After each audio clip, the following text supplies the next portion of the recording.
নির্বাচনের জন্য level playing field দেখতে পাচ্ছেন না বলে মন্তব্য করেছেন জাতীয় নাগরিক পার্টি এনসিপি আহ্বায়ক নাহিদ ইসলাম।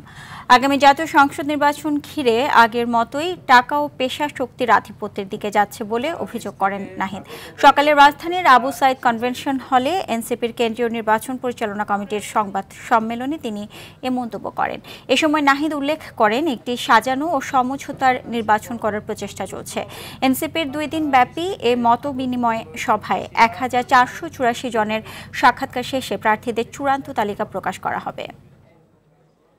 আমরা খুবই উদ্বেগ জানাচ্ছি যে নির্বাচনের জন্য যেই লেভেল প্লেইং ফিল্ড থাকার কথা সেই ধরনের লেভেল প্লেইং ফিল্ড কিন্তু আমরা দেখতে পাচ্ছি না। নিরপেক্ষ সুষ্ঠু নির্বাচনের জন্য নির্বাচন কমিশনের এবং সরকার এবং প্রশাসনকে যে শক্ত অবস্থানে থাকা প্রয়োজন সেটা আমাদের কাছে মনে হচ্ছে না।